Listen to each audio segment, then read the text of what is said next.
এই মুহূর্তে সবথেকে বড় খবর আপনারা দেখতে পাচ্ছেন, বাংলা প্রকাশ রিপোর্ট, মুর্শিদাবাদ মিডিয়া। 2026-এ বিধানসভা ভোট আপনারা জানেন। পশ্চিমবাংলায় যেভাবে মানুষ আতঙ্কে রয়েছে,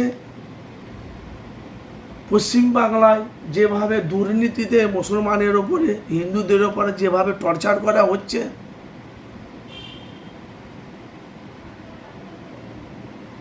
294টা বিধানসভার সিট মাননীয় মুখ্যমন্ত্রী মমতা ব্যানার্জি 2011 থেকে 2025 পর্যন্ত উনি আমাদের বাংলার অভিভাবক, অথচ মুখ্যমন্ত্রী, অথচ পুলিশ মন্ত্রী।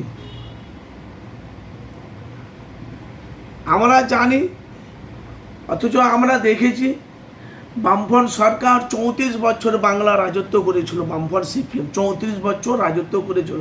বামফ্রন্ট সিপিএম 34 বছরে পশ্চিমবাংলাতে আমরা দেখেছি বামফ্রন্ট সিপিএম মানুষের পাশে থেকে, মানুষের হয়ে বহুত কাজ বামফ্রন্ট সিপিএম করেছে। হয়তো মুখ্যমন্ত্রীর মতন উন্নয়ন করেনি, ছিল না। বিজেপি সরকার ছিল, ধর্মকে নিয়ে বিজেপি সরকার ছিল না। বামফ্রন্ট সিপিএম যাদের দুর্নীতি নিয়ে ধর্ম নিয়ে রাজনীতি করত না। এখন ভাই বলা বলি কথা, আমরা জানি 26-এ বিধানসভাতে 294টা সিটের মধ্যে একটা সিট পেয়েছে আইএসএফের চেয়ারম্যান নওশাদ সিদ্দিকী। আব্বাস সিদ্দিকীর কথা অনুযায়ী ভাঙড়ে আব্বাস সিদ্দিকী ভাঙড়বাসীকে বলেছে, তোমরা আমার ভাইকে জিতাও। আমার ভাই যদি তোমাদের হয়ে না কাজ করতে পারে, আগামী 26 আবার যখন বিধানসভা ভোট আসবে, আমার ভাইকে জিতাতে হবে না। কিন্তু নওশাদ সিদ্দিকী যেভাবে মানুষের হয়ে, যেভাবে মানুষের পাশে থেকে যেভাবে কাজ করছে, আজকে পশ্চিমবাংলার সে আনাচে কানাচে অলি গলিতে আপনি যেখানেই যাবেন, আপনি দেখতে পাচ্ছেন একটাই কথা, আইএসএফ। আপনারা জানেন যে নওশাদ সিদ্দিকী পশ্চিমবাংলার মধ্যে এমন কোনো জায়গা নাই তো নওশাদ সিদ্দিকী সেখানে পৌঁছায়নি, অথচ নওশাদ সিদ্দিকী ওখানে যায়নি। তো 2021 থেকে 2025 পর্যন্ত যেভাবে ভাঙড়ে নওশাদ কাজ করছে, ভাঙড়ের মানুষ কিন্তু নওশাদকে 2026-এ চাইছে। কখন আমরা দেখছি তৃণমূলের হাতিয়ার পিরজাদা কাসেম সিদ্দিকী ভাইজান, কেউ বুঝে তৃণমূলের প্রার্থী নওশাদের বিরুদ্ধে ভাঙড়ে লড়বে। আবার তোহা সিদ্দিকী চাচাজান বলছেন, শওকত মোল্লাকে যদি ভাঙড়ে টিকিট দেয়, ভাঙড়ে খুনাখুনি মানে আবার ভাঙড়ের ক্ষতি হবে, মানুষের রক্ত নিয়ে খেলা হবে যদি ক্যানিং পূর্বে যদি শওকত মোল্লাকে টিকিট দেয়। এর আগে আমরা অনেকদিন থেকে দেখেছি বামফ্রন্ট সিপিএমের সাথে জোট করতে চাইছে আইএসএফের চেয়ারম্যান নওশাদ সিদ্দিকী। এর আগেও অনেক বার্তা দিয়েছিল নওশাদ সিদ্দিকী। এখন আমরা দেখতে পাচ্ছি এরা জোট হবে, জোট করবে। তো আপনারা জানেন যে মুর্শিদাবাদ মিডিয়া, বাংলা প্রকাশ রিপোর্ট সবসময় মানুষের কাছে সত্যটাই মানুষের কাছে সবসময় তুলে ধরি। এই যে মুর্শিদাবাদে হুমায়ুন কবির যে বাবরি মসজিদ করব বলেছিল তৃণমূলের দল থেকে, সে তৃণমূলের দল থেকে সাসপেন্ড করেছে তৃণমূলের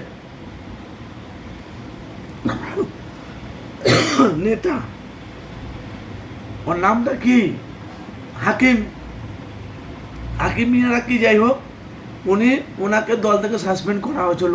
ওনাকে কি ওনার তরফ থেকে হয়েছে না, ওপর মহল থেকে রায় পেয়ে তবে হাকিম, ওর নামটা যাই হোক আমার মনে আসছে না, বাদ দিয়েছে। কেন? বাবরি মসজিদ করবে বলে। তারপরে ওনাকে দল থেকে সাসপেন্ড করা হলো। তারপরে নতুন দল একটা বের করলো, যে ইউপি জনতা উন্নয়ন পার্টি।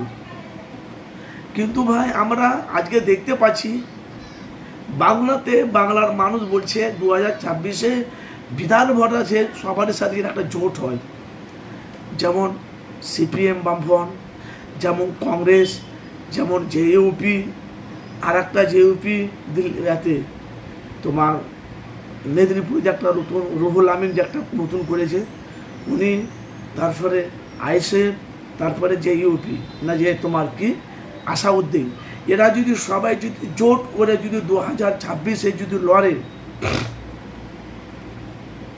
294টা সিটের মধ্যে অনেক কটা সিট পেয়ে যাবে এরা যারা জোট করবে। কিন্তু দুর্ভাগ্য এরা জোট করতে চাইছে না, একটাই কারণ এরা মনে মনে করছে আমার পেছনে তো হাজার হাজার লোক আছে, আমি ওর পিছনে যাব, ওর তো ফলোয়ার বেশি নেই, ওর কাছে তো লোক সৈনিক কম, আমি যাব ওর কাছে, আমার প্রেস্টিজ কমে যাবে, আমার পাওয়ার কমে যাবে। এই জন্য দেখতে পাচ্ছেন, আমি সবাই নাম বলছি না, এই জন্য দেখেছেন একতা হচ্ছে না। ফুরফুরা শরীফ থেকে না মুর্শিদাবাদ থেকে হুমায়ুন কবির ফুরফুরা শরীফ এসে, আমি আপনাকে এর আগেও বলেছি কি কি ঘটনা ঘটেছে। এরা চাইছে আমি যাব না, আমার ইমেজ খারাপ। আরে হুমায়ুন কবির তো নিজে বলছে হয় তোমরা আমাকে ডাকো, না তো হয় তোমরা আমার কাছে এসো, জোট করো। 2026-এ বিজেপি আর বিজেপির সাথে যাদের জোট আছে তাদেরকে বাংলা থেকে নাচতে নাবুদ করে দেব। কিন্তু ভাই দুর্ভাগ্য, আমাদের পশ্চিমবাংলার মানুষ, কিছু মানুষ আছে এরা জোট যদি না করে, আমি আপনাদের কাছে বলে দিছি সবারই নাম, হুমায়ুন কবির, রুহুল আমিন, নওশাদ, বামফ্রন্ট সিপিএম সেলিম, কংগ্রেস অধীর চৌধুরী,